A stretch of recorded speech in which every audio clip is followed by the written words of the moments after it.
Robert. Terrible what he has to go through with them.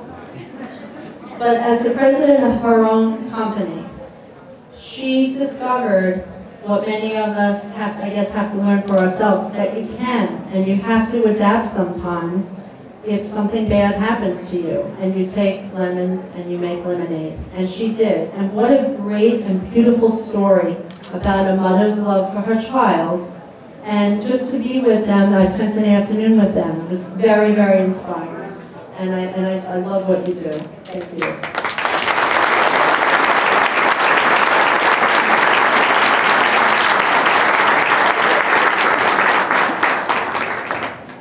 And next I'd like to acknowledge Cheryl. Yay, she's an introduction, right? She's a very interesting story, because when I went to meet her, she didn't think that she was doing anything special. And it took us a little while to drag out exactly what she does, and it's pretty amazing. She's no ordinary travel agent.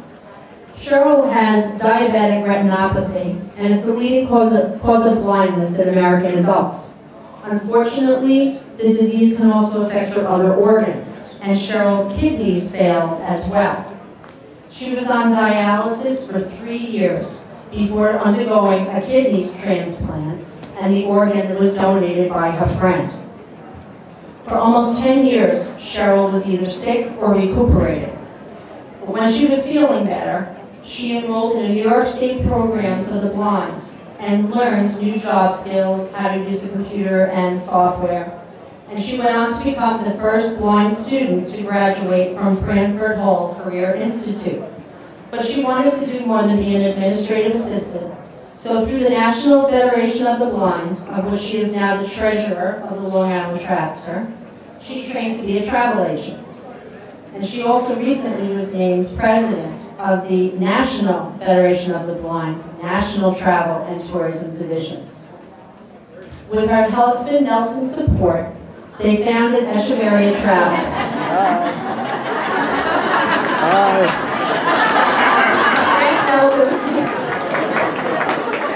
Cheryl specializes in the travel who is blind, in a wheelchair, has a service animal, on dialysis, or has had an organ transplant. All things that she's experienced and survived. She has worked closely with Norwegian Cruise Lines, and because of Cheryl, they now offer their menus in Braille. Yay!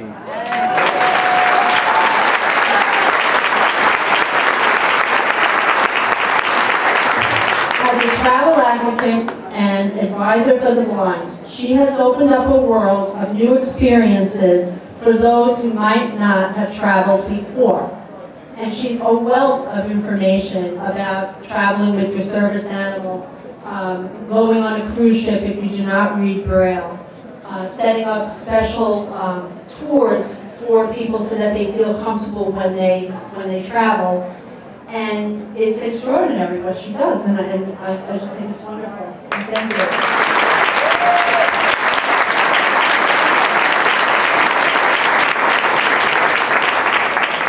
And this is my other find, Eileen Minogue. And Eileen is the executive director of PALS, which is Patient Airlift Systems. And everyone really needs to listen carefully what service she brings to us and how it could impact every single person in this room. PALS arranges free air transportation for people who need medical care or for other humanitarian purposes. Eileen's job is to connect the people with the need with pilots. And she oversees the day-to-day operations. And since May 2010, when PALS was founded, they have arranged more than 1,200 flights. There are more... Wow, nice. Very good. There are more than 300 pilots who pay for the jet fuel, the landing fees, and their own accommodations and food. Once the patient has landed, they are met on the landing strip by another group of volunteers called autopilots. And the autopilots then transport the patient directly from the landing field to their medical facility. You don't have to be financially challenged. This is all free. Their service gives back so much time to people. Many parents would have had to have lost their job because they were traveling if their child was ill or their spouse. This allows you to keep your job. If someone is on a waiting list for an organ transplant, imagine the peace of mind knowing that if that phone call came, you call Eileen and you're on your way. PALS, because they work with private airports, they give patients access to 5,000 private airports versus 500 in a commercial flight. So they have the ability to get you there really quick. As a team leader, Eileen has built an extraordinary network of people who not only give their time, but their money and their resources. And for people who would never even consider this kind of service, thinking it's too expensive, after being told that their insurance didn't cover it, this is like winning the lottery. This gives people hope. And just knowing that this service is here is very humbling. And I'd like to thank you for that. It's incredible.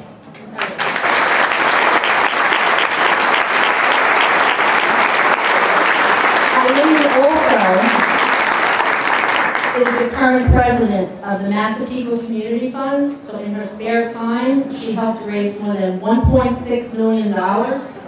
Woo! And how do you say that? We distributed $1 million back in scholarships and grants in the Massapequa community. So she's a very, very busy person.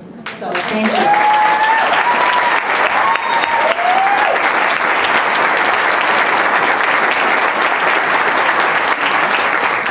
Now, I'd like to mention, I know they're not here tonight, but Katie Stockhammer. Katie, I had met years ago when she was very, very young. And she, at that time, was the director at the LLS, the Lymphoma Leukemia Society. She was their marketing director. She had, I think 5 full-time people under her, 5,000 volunteers, and $1 million budget. And what I found out later was that she was a survivor of LLS. And she always loved the arts. After she had built up LLS, she found that she wanted to pursue her own passion. And she loves to fundraise, which boggles my mind, but she loves to fundraise. And she moved over to Stony Brook, and she is responsible. She has a huge amount of, a lot on her shoulders, for the entire Stoller Center and the entire Stony Brook University Department of Arts, including their performers. She's responsible for raising the money to keep them working. So she's done an extraordinary job over there. She's looking to take it to the next level. And continues to look for giving even while we're in the hopefully coming out of the recession. So she was ill and unable to come tonight, but I'd still like to acknowledge what she's done.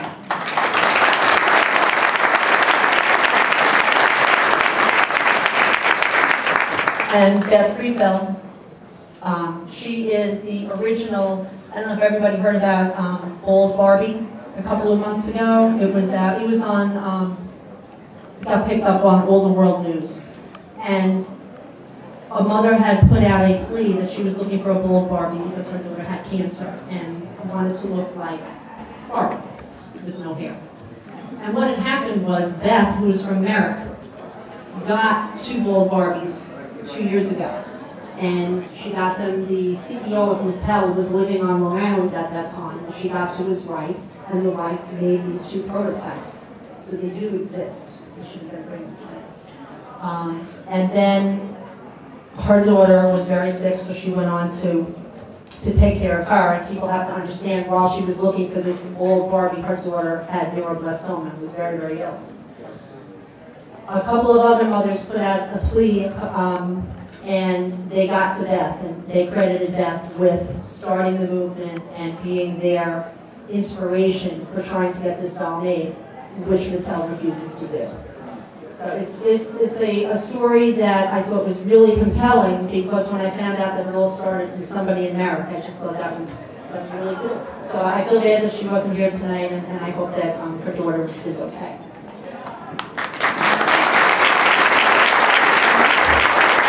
the last person tonight is Kathleen Galena.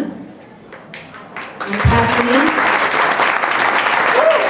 is the owner of Zen Dog, and she was also the founder of Break the Chain. This is a very interesting story that she has. Kathleen discovered early in her life that she had an knack for training dogs. She believes in positive reinforcement, and she's built a really great reputation as a pet behaviorist and trainer. But her love of dogs is why she formed a group called Break the Chain. It's hard to imagine exactly what Kathleen and her volunteers do on a regular basis, but it can be dangerous. Basically, she goes into impoverished areas on Long Island and looks for dogs, and unfortunately they're mostly pit bulls, and they're chained outside day and night. Her goal is to get the dog off the chain onto a cable run, or better yet, into the house. So she'll knock on the door and introduce herself to the owner, and for the most part, makes them an offer they can't refuse. She'll pay for their dog to be neutered. That is first and foremost a must. And if they agree to that, she donates the cable run, a dog house, and then she comes back and bathes the dog, gives them flea and worm treatments, and then she feeds the dog for free, and then she gives the training. She adapts her programs to each individual owner and has become a lifeline for many of these dogs. Some who were left outside to lie in the dirt are now sleeping indoors with the children and are now part of the family. She has more than 150 dogs that she takes care of on a rotating basis. She's just added a new way to get the owners even more engaged with their pets and offers contests for positive training techniques in the community. She sent me a picture of him, and this guy was like he won $1 million because she gave him some food for himself and a picture of him with his dog. But not only does what she does benefit the dogs, it benefits the children who are included in the dog training. And when children are taught how to treat an animal with kindness, they will break the chain of abuse and neglect as they grow into adults themselves. So I think it's really incredible what she does. Where is she? It's really incredible what she does.